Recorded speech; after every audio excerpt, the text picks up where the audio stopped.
Bienvenidos a este curso. Hoy vamos a hablar sobre cómo implementar un plan de manejo integrado de mosca blanca. Aunque este plan está enfocado en esta plaga, nosotros la podemos adaptar a otras según las necesidades de cada cultivo. Sin embargo, es importante indicarles que el éxito siempre radica en tomar en cuenta todas las recomendaciones específicas que vamos a discutir. Sabemos que posiblemente algunos de ustedes podrán estar muy interesados en temas específicos como el uso de plaguicidas o solo estrategias biológicas o los cálculos de umbrales o la calibración de equipos, ¿verdad?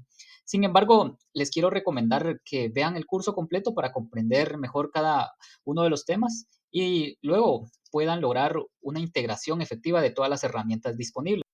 Y les comento, este curso surge de la necesidad que he observado en campo. He visto que muchos compañeros que, aunque les apasiona mucho el manejo de plagas, no han tenido acceso a información actualizada. Por lo tanto, nuestro objetivo es proporcionar información que no solo sea efectiva, sino que también sea sostenible, evitando prácticas perjudiciales como el mal uso de plaguicidas, dar malas recomendaciones y así evitamos la resistencia y el daño al medio ambiente. Y gracias por estar aquí y espero que este curso sea de mucha utilidad para ustedes y vamos a iniciar. Aquí tenemos algunas palabras claves que vamos a estar hablando. Solo indicarles de que posiblemente vamos a dividir el curso en varias etapas. Eh, el día de hoy se está grabando la primera etapa y posiblemente el otro fin de semana también se grabará la siguiente. Y vamos a ver en cuántas etapas la dividimos, porque si es mucha información, vamos a realizar muchas prácticas y espero que sea de mucha utilidad para ustedes. Veamos esta encuesta que me gustó bastante, realizada a 150 agricultores en Tanzania sobre cómo manejan la mosca blanca en el cultivo de tomate. Sinceramente, los resultados son sorprendentes y dejan mucho que reflexionar, ¿verdad? Voy a tratar de ampliar esto y quiero ver si se logra. Aquí se mira correctamente. Ok. Cuando se les preguntó sobre las prácticas de manejo de mosca blanca, el 78.7% mencionó que el método químico utilizaban era la práctica de manejo que utilizaban. Y al hablar de las opciones que mejor funcionan, un 82.7% también eligió los productos químicos. Y es bien evidente que esta práctica es la más utilizada. Sin embargo, aquí viene lo preocupante. Solo un 13.5% de los agricultores tienen conocimiento adecuado sobre las aplicaciones de plaguicidas y un 84.7% aplica sin mucha orientación. Entonces, esto podría estar contribuyendo al problema que enfrentan, ya que las aplicaciones suelen superar el límite recomendado durante toda la temporada, ¿verdad? Ahora vean esto. Quiero ver aquí. Vean, el 43.3% de los encuestados reportaron pérdidas totales de cultivos debido a la mosca blanca. Esto nos lleva a cuestionarnos realmente si realmente estamos manejando esta plaga de la manera más eficiente y sostenible.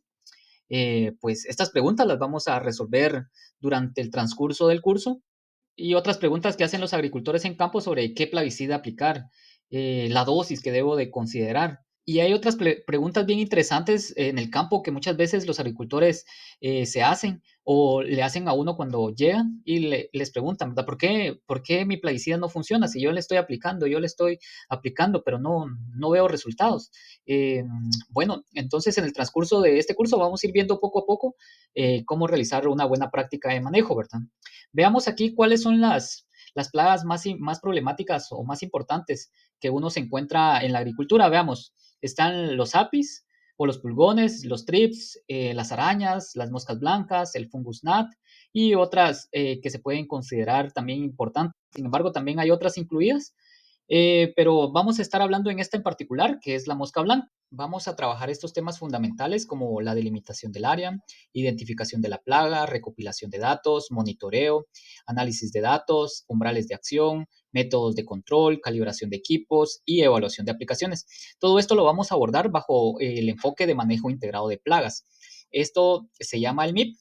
El MIP o manejo integrado de plagas no solo es un método, les quiero comentar. El MIP es una herramienta clave para revolucionar el control de plagas. La misión principal es clara. ¿Cuál es la misión entonces? Es reducir el impacto ecológico y proteger la salud al minimizar el uso de plaguicidas químicas. De acuerdo a Copper, eh, el MIP aporta 5 grandes ventajas. ¿Cuáles son esas 5 grandes ventajas? La primera es eficiencia económica. Veamos. ¿Por qué eficiencia económica? Pues porque determina con precisión el umbral económico. ¿Cuál es el umbral económico? El umbral económico es ese momento crucial en el que combatir una plaga resulta más rentable que el daño que ésta puede causar. Entonces, decimos que es una decisión inteligente. ¿Por qué? Porque maximiza recursos. Muy bien. ¿Cuál es la siguiente ventaja? La gestión de resistencia. Muy bien. Nosotros, al combinar métodos como el control biológico, prácticas culturales y uso estratégico de plaguicidas, esto pues dificulta que la plaga desarrolle resistencia. ¿Y qué hace esto? Pues garantiza soluciones efectivas a largo plazo y minimizamos la presión de selección de la plaga. Veamos, la tercera, pues, es legislación más estricta. Con esto nosotros, pues, damos cumplimiento a la legislación y más allá, ¿verdad? ¿Por qué? No solo se trata de cumplir las normas. Los agricultores que adoptan el MIP, pues, lideran el cambio hacia una producción más sostenible y no solo sostenible, sino que también moderna y de alta calidad. Bueno, ya tenemos tres ventajas. Y la otra ventaja es reducción de los riesgos sanitarios. Veamos aquí. Este enfoque lo que hace es proteger a todos, desde los agricultores hasta los consumidores. ¿Por qué protege a todos? Pues porque está reduciendo la exposición a químicos y promoviendo un entorno más seguro. Ok, perfecto.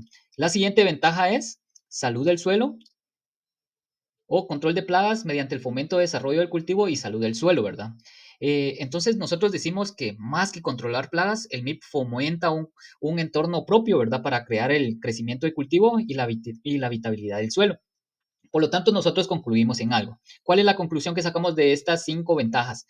Veamos, el MIP no solo es una estrategia efectiva, sino que es una decisión clave para garantizar un futuro sostenible, saludable y próspero. Muy bien. Ok, ahora que ya tenemos claro por qué trabajamos con la estrategia implementando el manejo integrado de plagas. Ya vimos las 5 ventajas que tenemos, por lo tanto vamos a iniciar con la delimitación del área. Veamos. Lo primero que nosotros hacemos cuando estamos implementando un cultivo, pues es conocer el área. Muy bien. Y conocer el área solo implica conocer la superficie, conocer el clima y conocer el cultivo. Muy bien, veamos el área. Para delimitar el área, nosotros hemos hecho algunos videos de cómo realizar delimitación de terrenos con algunos software, por ejemplo, Autodesk, Civil 3D. Sin embargo, hay otras opciones, por ejemplo, utilizar una cinta métrica o utilizar algunas aplicaciones. Sin embargo, es importante recordar que al utilizar una aplicación o cinta métrica, eh, nosotros pues tenemos algún rango de error. Si no mal recuerdo, pues en el caso de las aplicaciones está a 5 a 10 metros, más o menos 5 o 10 metros, y siempre con la cinta métrica también tiene su porcentaje de error, ¿verdad? Sin embargo, cuando nosotros utilizamos, pues ya tenemos un plano bien definido con estación total o GPS, pues ya nosotros conocemos un área, pues ya nuestra precisión es más milimétrica, ¿verdad? Vamos a hacer un ejemplo de una delimitación del área utilizando esta aplicación. Así que pueden abrir su teléfono, pueden buscar en su teléfono, por ejemplo, en la App Store. Vamos a descargar esa aplicación, nos vamos a ir a la App Store y pues aquí vamos a escribir. ¿Cómo se llamaba la aplicación? Habíamos dicho, se llama Easy Area. Muy bien, vamos a descargar esa aplicación. Easy Area. EASY, Easy Area. Muy bien. Ya lo tenemos aquí, lo seleccionamos y va a ser esta que está aquí, Easy Area. Ustedes le van a dar instalar, sin embargo, yo ya lo tengo instalado. Cuando ya instalan la aplicación, pues van a ir aquí al icono que dice abrir. O si no, simplemente pues lo buscan en la pantalla, ¿verdad? Veamos aquí, le vamos a dar clic en abrir y va a salir esta interfaz. Para eso nosotros, para iniciar, nosotros le vamos a dar en dibujar el mapa. Vemos que tenemos otras opciones, sin embargo, en esta ocasión le vamos a dar en dibujar en el mapa. Le vamos a dar clic. En este caso, ustedes pueden configurar la ubicación si ustedes quieren guardar las coordenadas del área, ¿verdad? O que la aplicación les lleve específicamente al área donde están. En este caso no lo voy a hacer, le voy a dar cancelar y voy a buscar manualmente mi área de estudio. Voy a continuar con mi scroll no funciona, voy a continuar con los dedos para agrandar en la pantalla del teléfono. Muy bien, hasta ubicar el área. Veamos, vamos acercando al lugar de estudio. En este caso necesito realizar una pequeña evaluación aquí en un departamento de Guatemala. Vamos a ver.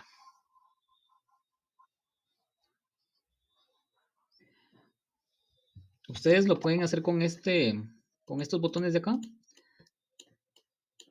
Se van acercando al área de estudio, a cualquier área de estudio, ¿verdad? Que ustedes, donde ustedes estén trabajando. Voy a elegir aquí algún lugarcito. Quiero ver. Vamos a tomar como referencia quizás estas parcelas. Y para tomar o para conocer el área, nosotros le damos aquí en el más, le damos en medición de área y le damos clic a los vértices. Vamos dándole clic para que se coloquen algunos vértices. Veamos. Ustedes lo pueden hacer con mucha más precisión, ¿verdad? Yo lo estoy haciendo desde un mouse. Quiero ver por acá. Y aquí, miren, ya delimitamos un área en particular, está en metros cuadrados, sin embargo lo podemos convertir a área, en hectárea, perdón. Y aquí también tenemos el perímetro, le podemos colocar etiquetas, por ejemplo, la longitud de vértice en vértice y lo podemos guardar, ¿verdad? Para posteriormente, pues, tenerlo ahí almacenado para cualquier situación, ¿verdad? Y conocer ya el área cuando nosotros necesitamos. Por ejemplo, aquí ya podemos determinar, conociendo la densidad de siembra, cuántas plantas podemos sembrar en esta parcela o en este terreno y también cuando realicemos alguna aplicación. Por lo tanto, vemos que tenemos algunas herramientas muy importantes para poder delimitar el área. El siguiente tema que tenemos es eh, el cultivo. Debemos de conocer el cultivo que vamos a implementar. En este caso, siempre es importante conocer todas las características de nuestro cultivo. Veamos estas fichas técnicas. Yo estuve buscando en varias empresas comerciales. Sin embargo, no en todas encontré información, ¿verdad? Sin embargo, podemos ver que en este caso, en esta empresa, pues nos da buena información, ¿verdad? Por ejemplo, tenemos el ciclo, el tipo de cultivo, el tamaño, el método de poda, temperatura, temporada de siembra, por ejemplo, nos da el rendimiento y en base a esto ya nosotros hacemos también nuestros planes de fertilización o de nutrición, ¿verdad? El vigor, tenemos también algunas recomendaciones de plantas por hectáreas y otra información muy importante que nosotros debemos de considerar cuando nosotros implementemos el cultivo, ¿verdad? O un cultivo en particular. Conocer la fenología del cultivo es importante porque en algunas etapas la plaga pues prefiere estar o su presencia es mayor. Por lo tanto, debemos de conocer bien cada etapa de cultivo, la etapa de siembra, la etapa de trasplante, la etapa vegetativa, el inicio de floración, la fructificación y la cosecha, ¿verdad? Y vemos que es muy importante, ¿verdad? El siguiente tema es el clima. El clima lo debemos de considerar por muchos factores. Por ejemplo, algunas plagas pues prefieren algunas temperaturas, algunas condiciones climáticas bien importantes para que se puedan desarrollar, ¿verdad? Por lo tanto, es importante considerar. Nosotros tenemos algunos videos de cómo descargar datos climáticos, por ejemplo, de Anacafé, del ICC y de Power NASA. Hay otras aplicaciones o otras formas de descargar datos, por ejemplo, como Worklim. Yo considero que con estas, pues ustedes ya tienen información climática muy valiosa, ¿verdad?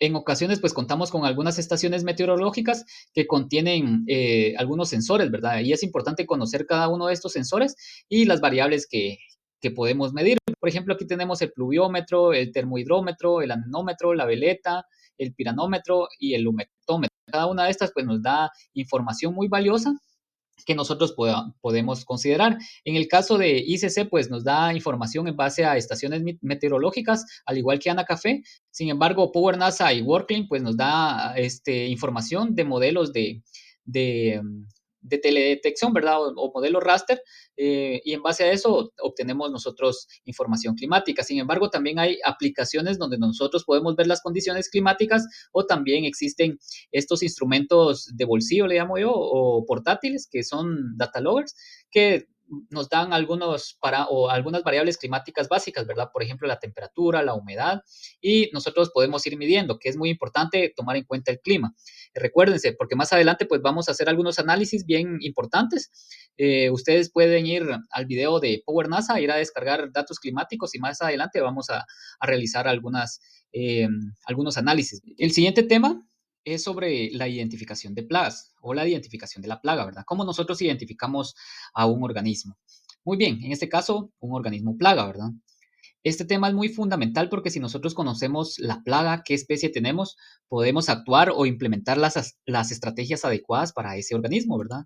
Por lo tanto, para la identificación de plagas existen diferentes ciencias que estudian los organismos. En este caso está la taxonomía, la biología, la fisiología, la anatomía, la ecología, la morfología.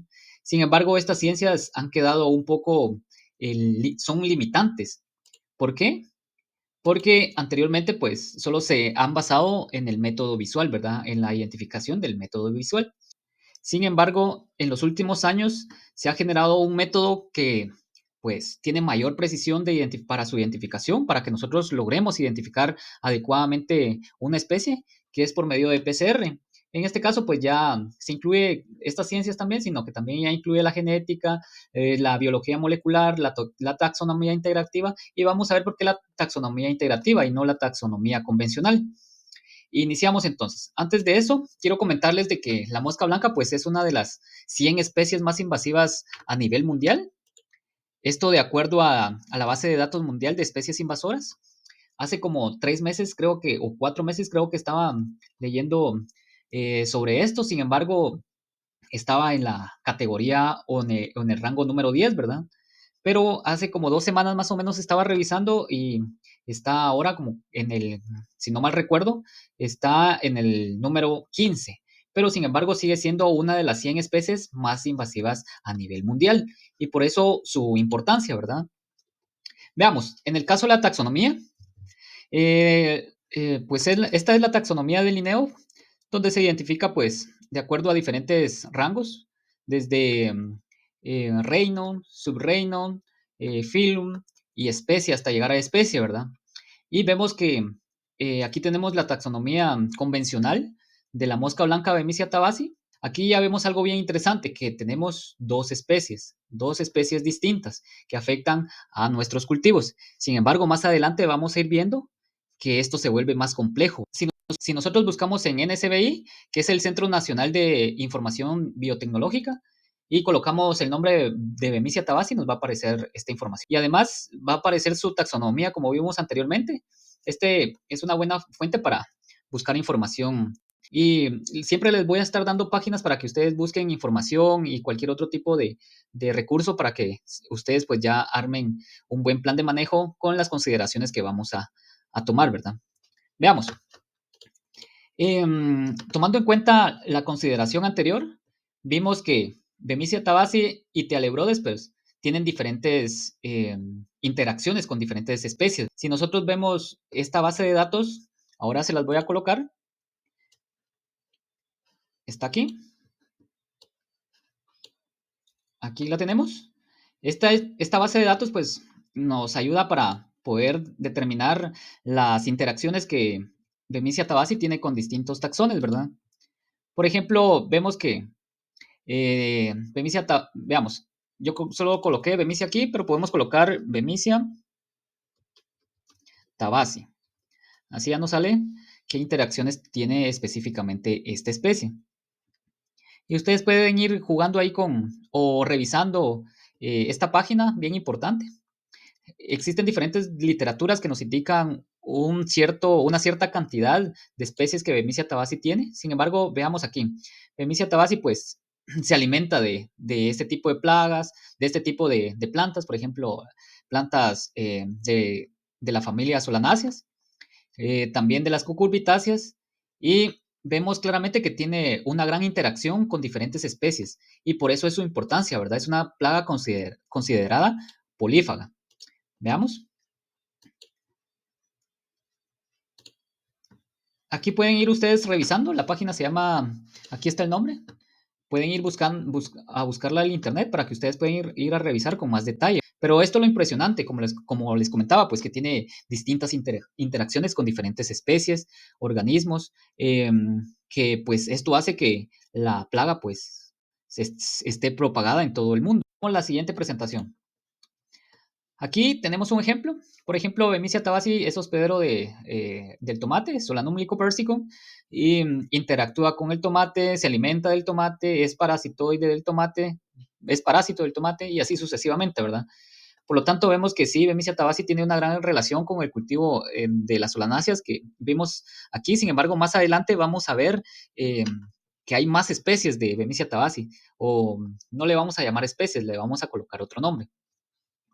Veamos, a nivel mundial, pues esta plaga, como les comentaba, es una plaga polífaga. Algunos artículos mencionan que se han registrado aproximadamente 900 plagas hospederas de Bemisia tabaci y algunos pues informan que transmite aproximadamente 111 especies de virus. Ese tema también lo vamos a tocar y van a ver que es muy importante. Vamos a ver cómo se da el proceso de la infección del virus y para tomar acciones bien importantes. Por lo tanto, muchos autores pues creen que Bemisia tabaci se ha extendido en todo el mundo. Aquí tenemos un mapa donde claramente vemos que la presencia de Bemisia tabaci en varios lugares del mundo. Y por eso les comentaba que era una plaga polífaga. ¿Y cómo se ha transportado esta plaga? Pues se ha transportado a través de productos vegetales infestados de mosca blanca. Bemisia tabaci, una vez establecida, se propaga rápidamente. Quizás alguien de ustedes ha tenido la oportunidad o todos ustedes han tenido la oportunidad de ver esta plaga, ¿verdad? Esto gracias a su hábito alimenticio y transmisión de enfermedades. Pues actualmente Bemisia tabaci se distribuye en todo el mundo, como vemos en el mapa, habitando todos los continentes excepto la Antártida. En la Antártida, pues aún no se ha reportado. Sin embargo, como los países europeos como Europa, Finlandia, Suecia, República de Irlanda, vemos también el Reino Unido. ¿Dónde está por aquí Reino Unido? Sí, Reino Unido. Aquí vemos Reino Unido y también se han identificado, ¿verdad? Por lo tanto, vemos aquí que los puntos verdes indican los países con casos notificados. Vemos claramente que Guatemala tiene identificación para estas dos especies de Bemisia tabaci y también Tealebrodes. Los puntos amarillos, ¿qué son? Los puntos amarillos son países que con presencia reportada en cultivos protegidos, o sea, los invernaderos, y los puntos rojos son datos de distribución georreferenciadas. Muy bien. En el caso de Tealebrodes es una especie de mosca blanca muy importante también dentro de los invernaderos.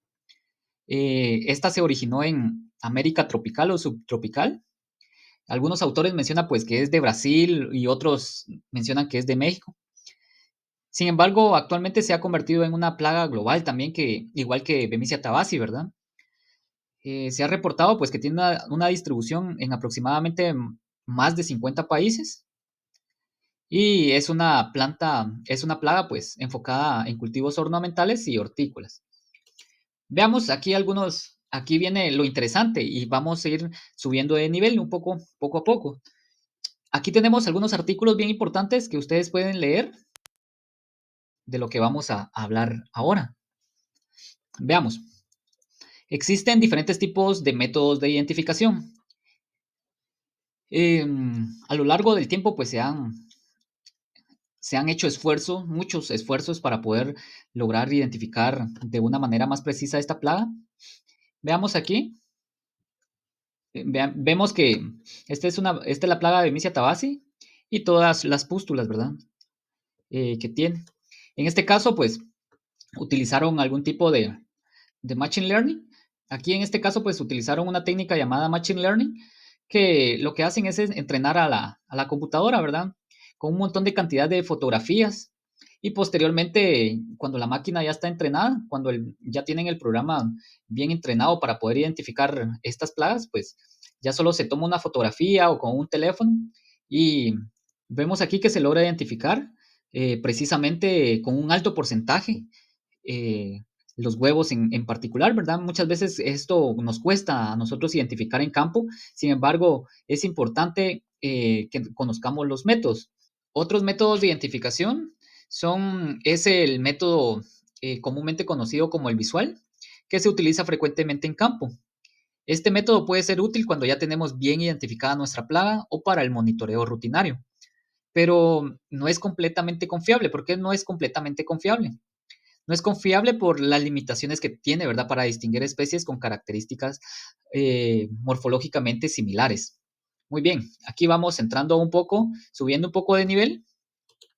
Es por eso que nosotros tenemos aquí otro tipo de análisis que nosotros, o otro tipo de método de identificación, que es el análisis de caracteres morfológicos, que se basa en la observación de estructuras específicas como la pupa en Bemisia tabaci. Esto pues utilizando diferentes variables o características de la plaga, ¿verdad? Como por ejemplo el tamaño, color y la forma. Sin embargo, este método tiene sus desventajas también. ¿Qué desventajas tiene? Pues requiere un nivel avanzado de experiencia y puede ser propenso a errores debido a las similitudes entre especies o biotipos. El otro método que encontramos es el de análisis de marcadores moleculares. Análisis molecular, ajá. Aquí es donde entran los métodos moleculares. ¿Por qué? Porque se convierte en una herramienta muy indispensable. Estos métodos pues permiten una identificación precisa y confiable, incluso entre especies crípticas. Oh, escuchen esta palabra, especies crípticas. Muy bien. De aquí en adelante quiero que por lo menos tengan en mente estas dos palabras, especies crípticas. Muy bien. Vamos a entrar un poco en el tema. Eh, Entre estos métodos, pues destaca el uso de códigos de barra. Cuando nosotros utilizamos análisis molecular, pues utilizamos códigos de barra basado en la región MTC, MTCOI o MTCOL, es MTCOI, ¿verdad? Pero ¿qué es este MCTOI? ¿Qué significa eso? Eso se refiere a la región del gen de la subunidad 1 del citocromo C oxidasa mitocondrial y es ampliamente utilizada como estándar de código de barras genéticos para identificación de insectos y distintos tipos de insectos, ¿verdad? En este caso nos estamos basando específicamente en Bemisia tabaci o en la mosca blanca, pero es un método muy conocido y les voy a presentar una página donde están, donde nosotros podemos buscar este tipo de información. Veamos aquí. Voy a ver si sale por acá. Aquí está. Aquí tenemos esta página, miremos, identificación de especies utilizando códigos de barras. Y con este método pues se ha identificado un montón de especies a nivel mundial. Sin embargo, no solo a nivel de especies, ¿verdad? Sino que a nivel de especies crípticas. Veamos, es bien interesante. A mí me gustó mucho porque tiene mucha información en la cual ustedes pueden buscar información de la plaga que necesitan, ¿verdad? Y pueden escribir aquí, vamos a ver dónde está el botón acá. Portal datos aquí. Por ejemplo, necesito Bemisia tabaci. Muy bien, seleccionamos, le damos buscar y nos da un poco de información. Miren, nos da algún poco de información aquí. Ustedes pueden bajar los especímenes, las secuencias y dónde están ubicados. Y por ejemplo, aquí menciona mucho el GenBank, el NCBI, que es el National Center o el Centro Nacional de Biotecnología o de Tecnología Biológica.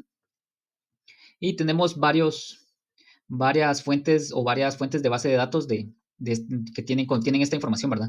Veamos, aquí pues nos da la taxonomía, llega a Bemisia, pero si nosotros bajamos un poquito más, nos da información del país, la especie donde fue identificada, pues básicamente representa el mapa que vimos anteriormente.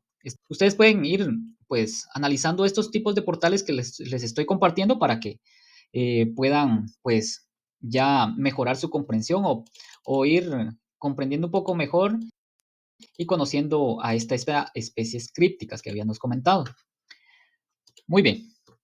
En el caso de Mysia tabaci, pues se ha identificado al menos 43 grupos genéticos en base al análisis de esta región, ¿verdad? Del, ¿qué dijimos? Del gen de la subunidad 1 de la citocromo oxidasa mitocondrial. Sin embargo, esto todavía queda corto, porque vamos a ver más adelante que no solo son 43, no solo son 43 grupos genéticos. O sea que ya dejamos atrás, por ejemplo, solo Bemisia tabaci y Tealebrodes. Eso quiere decir que hay muchas más especies, pero en este caso se le denomina eh, especies crípticas. Y vamos a ver más adelante por qué especies crípticas. Muy bien. Nosotros miremos esta figura que está aquí. Aquí vemos una muestra de electroforesis o un análisis de electroforesis de un fragmento de ADN amplificado mediante PCR, reacción en cadena de la polimerasa. Bueno, hay distintos métodos de PCR actualmente, ¿verdad? Que ya no utilizan pues este tipo de análisis solo así visual, eh, sino que lo hacen de otra forma, ¿verdad? Miremos, cada carril que nosotros encontramos acá representa el producto amplificado en la muestra. Este es un análisis que se realiza en los laboratorios para poder identificar eh, las especies que están en un invernadero, en el campo, etcétera, ¿verdad? Y más adelante también tocaremos cómo realizar esos monitoreos y para que ya tengamos pues nuestra base de datos de nuestro campo, ¿verdad? Sin embargo, es importante que tomemos en cuenta que son métodos no muy convencionales que se realizan en el campo. Lastimosamente, nuestros agricultores pues carecen de esta información y vemos que existe un desperdicio de productos químicos, un mal manejo y, y aquí empezamos a respondernos esas preguntas que hacíamos anteriormente o al inicio cuando estábamos leyendo o interpretando el análisis de la encuesta, ¿verdad? Que muchos agricultores decían, ¿por qué? ¿Por qué no? Sin embargo, vamos a analizar también por qué unas especies sí y otras especies tienden a tener mayor resistencia a algunos plaguicidas. Bueno, sigamos. Dijimos que en el carril uno, pues, en el carril uno muestra el marcador de tamaño molecular de 100 pares de bases, que sirve como referencia para interpretar los tamaños de los fragmentos, ¿verdad? En los carriles 2, 3, 4 y 5, estos corresponden al biotipo B. Y veamos, si tenemos 478 pares de bases, corresponde al biotipo B. Aquí le estamos llamando biotipo B, pero más adelante vamos a cambiar estos términos. Y los carriles 6, 7, 8 y 9 representan o corresponden al biotipo A, ¿verdad? Y los carriles 10, 11, 12 y 13 corresponden al biotipo Q.